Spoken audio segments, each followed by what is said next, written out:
Deep across the middle. It is caught by Duper. He's going to go. Truer words were never spoken, but the Dolphins didn't stop there, as the Dan Marino-led offense riddled the vaunted Bills defense all day long. Marino on 4th down and 5. Here's the snap. Marino in the shotgun. He goes deep downfield. It is caught.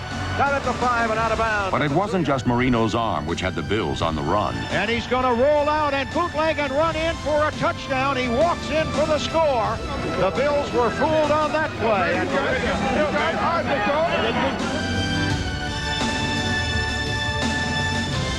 It seemed unbelievable, but the team which was supposed to play like a fish out of water was instead pulling rabbits out of hats by pulling out all the stops. Marino will play fake it, throws it in the end zone. Touchdown to Roy Foster. Guard Roy Foster's first career catch was good for a touchdown, but even better, it narrowed Miami's deficit to a mere 3 points. Alas, however, Miami's game plan, brilliant in conception, devastating in execution, was not enough.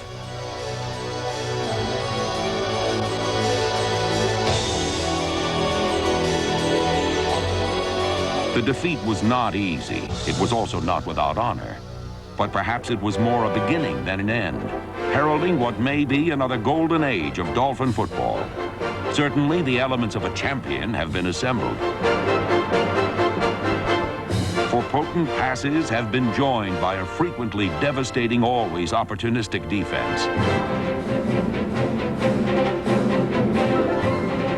Back he goes to throw. Across the middle, intercepted. This might go for a touchdown. And a score for Kerry Lewin. Young stars rising to new heights, coupled with the unmatched acumen of Don Shula, the winningest active coach in the NFL, led Miami to 13 wins and 2 playoff games in 1990.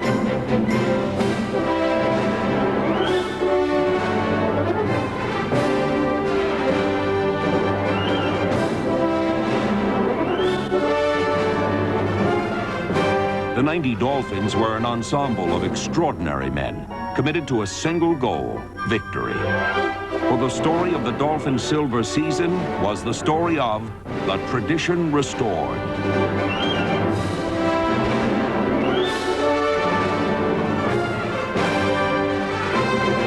At Foxborough Stadium might have been a good idea, as the Dolphins opened the season with 9 new starters. Then Miami's defense closed the door on the Patriots.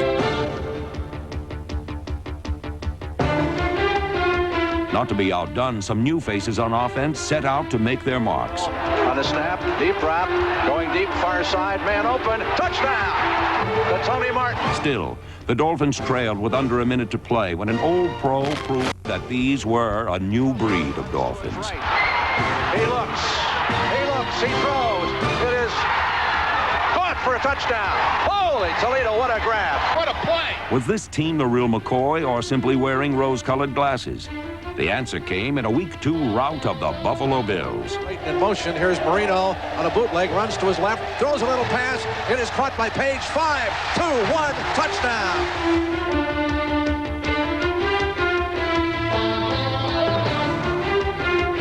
In what would foreshadow a season-long phenomenon, the key to Miami's victory was defense. By holding the potent Bills to an anemic 7 points, the Dolphins served notice to the rest of the NFL. This defense was good and would only get better. Defensively, they take a lot of pride. We used to have the no-name defense, and now you've got a bunch of guys out there, too, that are just working hard, and they've been the #1 defense in the league a majority of the season. But they really take a lot of pride in working together to attain these kind of goals. Achievement has never been a problem for John Offerdahl, number 56. Once again, he led the Dolphins in tackles. But numbers can't begin to measure what Offerdahl's leadership and big hits mean to the Dolphins' defense.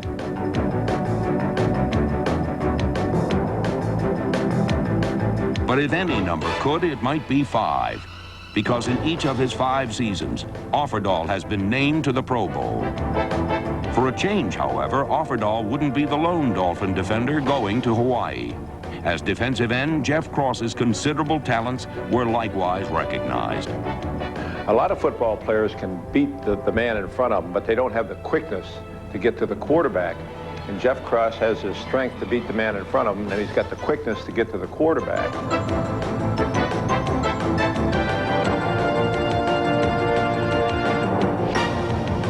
Cross coupled his cat-like quickness with dogged determination to record a team-high 11.5 sacks. But while Cross was new to celebrity, 5 of Cross's teammates on defense were just plain new. Their ability to assimilate the Dolphins' defensive scheme was a key to Dolphin defensive success. We have some new players on the defense that mixes well with the guys they had here from last year. And I think that they really have simplified the defense a lot, and they're just letting us play ball, going out, and philosophy of the defense now is just go out and beat the man in front of you, and we'll come out ahead. As a Plan B free agent, Odom did a grade A job. But this defense didn't need to put all its eggs in one basket. Old pros like Hugh Green played with an unbridled desire while serving up seismic hits.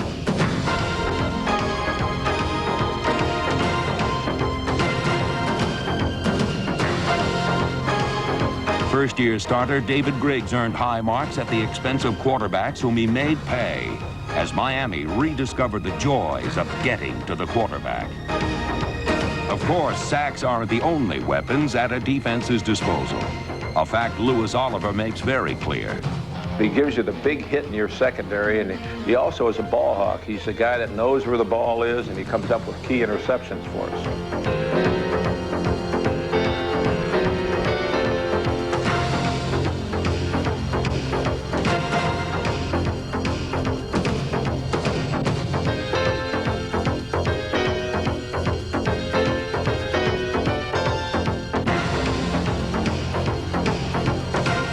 Strong safety Jarvis Williams is the other member of the B-2 Bombers, who has a knack for making big plays himself. He takes the quick drop, out pattern, it'll be intercepted. This is go for a touchdown.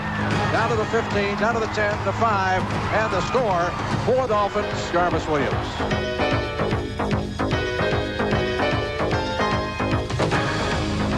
At cornerback, first-year starter J.B. Brown's heads-up play and big hits were complemented by first-year Dolphin Tim McKyer, who led the Dolphins in passes defense. The maestro of this mayhem was defensive coordinator Tom Olivadotti. He's gone through years of turmoil and, 8-8 and nothing better than average. But he stuck it through the tough times and believed in a lot of the players that are still here with this defense playing. So, I give him a lot of credit. Credit was due, because for a good portion of the season, the Dolphins were the #1 rated defense in the NFL. Don Shula directed his team to an awesome string of 6 consecutive victories, using every resource imaginable, starting in Week 4 against the Steelers.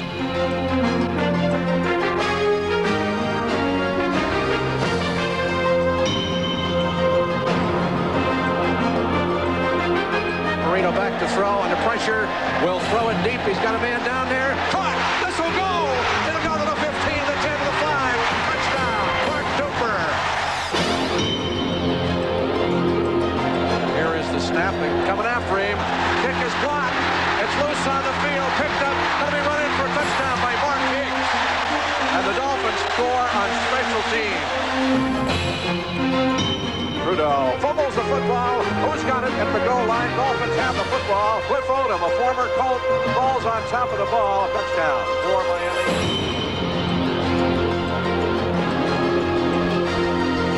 At the halfway point of the season, Miami was an incredible 7-1 and reigned alone atop the AFC East for the first time in 5 years. No matter how you got there or who you brought along, the place to be last season was Joe Robbie Stadium, which celebrated its 4th season by setting a new attendance record and unveiling the Dolphins Honor Roll. Joining inaugural inductee Joe Robbie were Hall of Famers Paul Warfield, Larry Zonka, Jim Langer, and Bob Greasy. Future Hall of Famer Dan Marino didn't have the time to bask in the spotlight that Monday night against the Raiders because he was simply trying to keep the winning streak alive.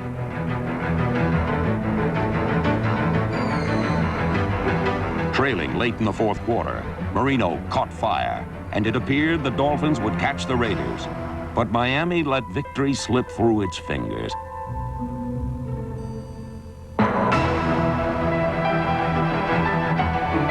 How a team responds to a loss that bitter is a good indication of how much character they've got. It was a tough one for us because we felt we should have won. It was important for us to play well against Cleveland, so we had to go out and take advantage of them right away and get on a roll and take control of the game, and we did that.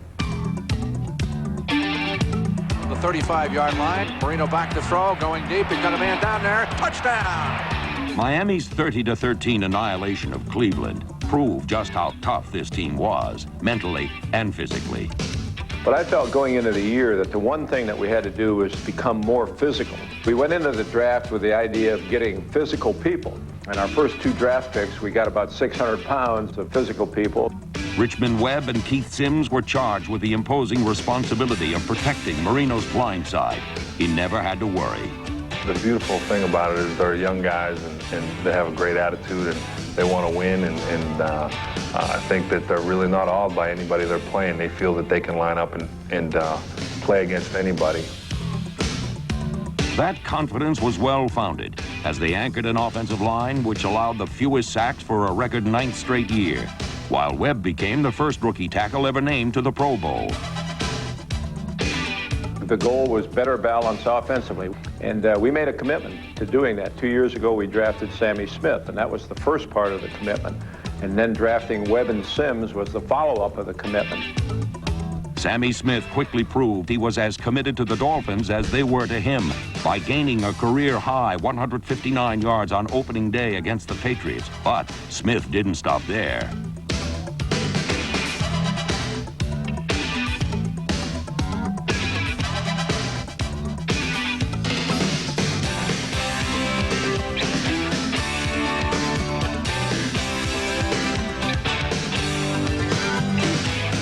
By season's end, Smith would not only finish first on the Dolphins in rushing and touchdowns, but compile more yards rushing in his first 2 seasons than any of the great running backs in Dolphin history.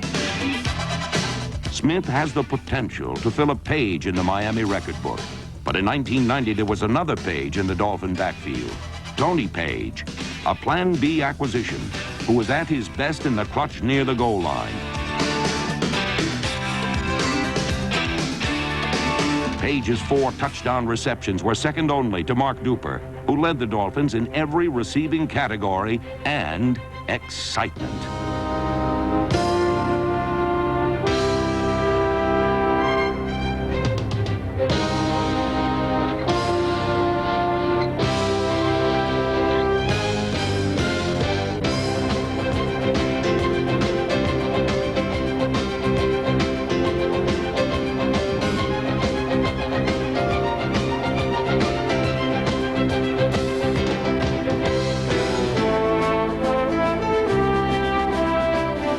Despite missing 6 games due to injury, Mark Clayton could still be counted on to make the big play when given the opportunity.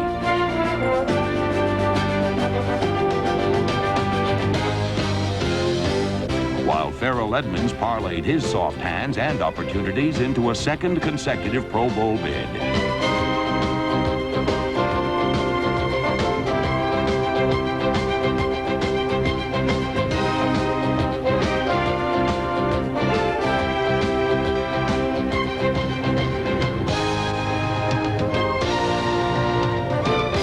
Assaults in Miami are more than a passing fancy, and everyone in the NFL knows the man to go to for fancy passing, Dan Marino.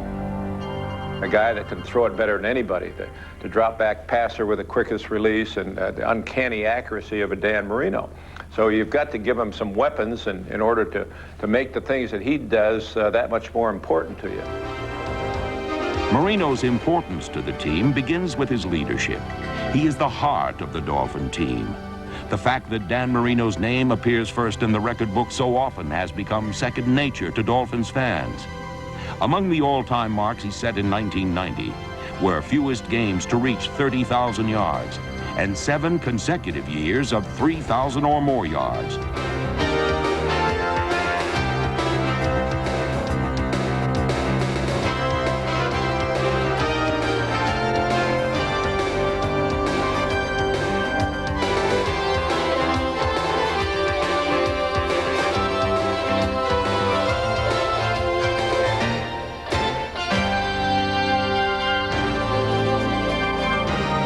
In short, Marino has taken the pro passing game to heights never before achieved, perhaps heights never to be achieved again. But it was in Week 14 against playoff-bound Philadelphia that Marino and a young Dolphin team took a dramatic step together.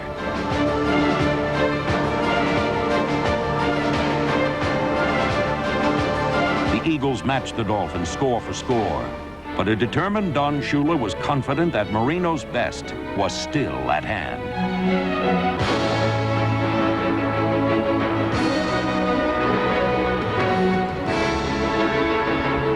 On his way to Player of the Week honors, Marino threw for 300 yards while directing Miami to 2 fourth-quarter scores to send the game to overtime. Marino back to throw. He's going to run for it. He throws. Man open. Touchdown. Mark Duper. And how much can you admire Marino? It's all him right now. For the Dolphins, it was a moment of truth. Marino had done his part. It was time for someone else to be the hero. 2:39 left to play in the overtime. If he makes it, the Dolphins win. Here's the snap, set down. Kick is on its way. It is Stoyanovich, the hero of the evening. That win did more than give Miami its 10th win. It transformed the Dolphins from a team which knew it could win to one which knew it would. The following week against Seattle, Miami combined all the elements of a champion, including a stifling defense and timely offense, into its 11th win of the year.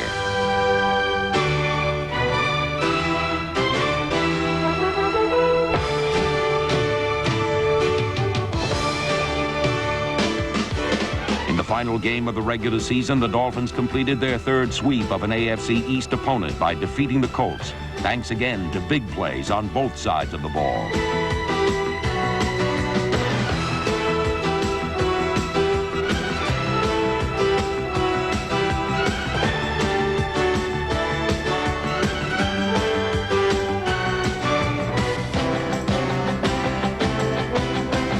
With 12 victories, Miami had increased its win total from 1989 by 50%. But more importantly, the Dolphins were going to the playoffs. $2. Game day program. There was an understandable electricity in the air on January 5th, 1991, as Joe Robbie Stadium hosted its first ever Dolphin playoff game. Against a backdrop of championship flags from past years of glory, the 1990 Dolphins were set to make their mark by leaving some lasting impressions on the Chiefs.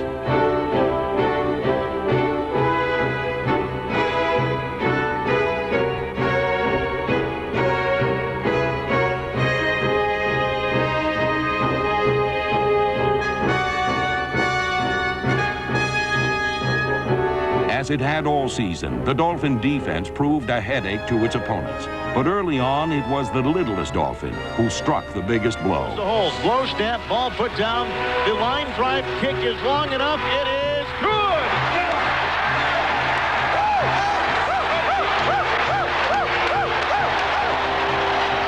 Pete Stoyanovich's playoff record 58-yard field goal tied the game at 3. But Miami's celebration would turn to consternation as the Chiefs would score the next 13 points to take a 16-3 lead into the fourth quarter. Suddenly, Miami's dream season was turning into a nightmare. The situation called for a hero. The answer came from an undaunted Dan Marino, who reminded fans that even when they can't believe their eyes, they can still believe in heroes.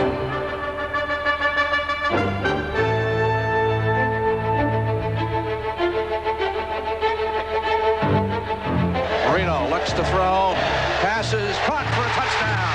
Into the end zone goes. Tony Page's score brought Miami close, but Marino was just getting started. Round right, round left option. Round left, 19 LQ.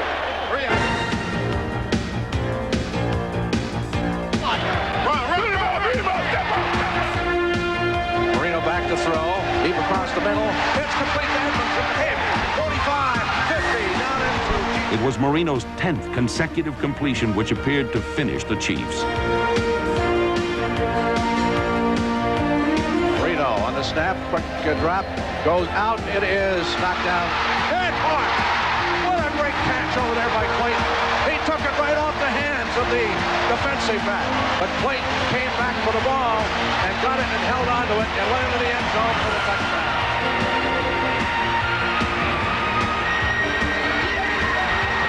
Marino's lightning bolt to Clayton stole the Chiefs' thunder and their lead, but with time running out, the Chiefs mounted a desperate drive.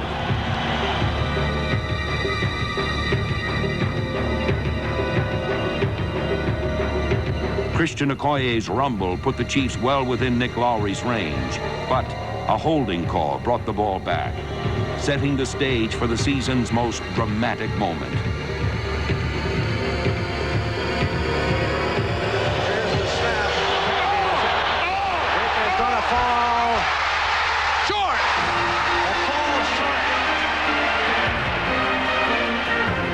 Miami's final victory of its silver anniversary season was also its finest, proving that the Dolphins have regained the right to be included in a very short list of the NFL's elite teams. For the story of the 1990 Dolphins was the story of the tradition restored.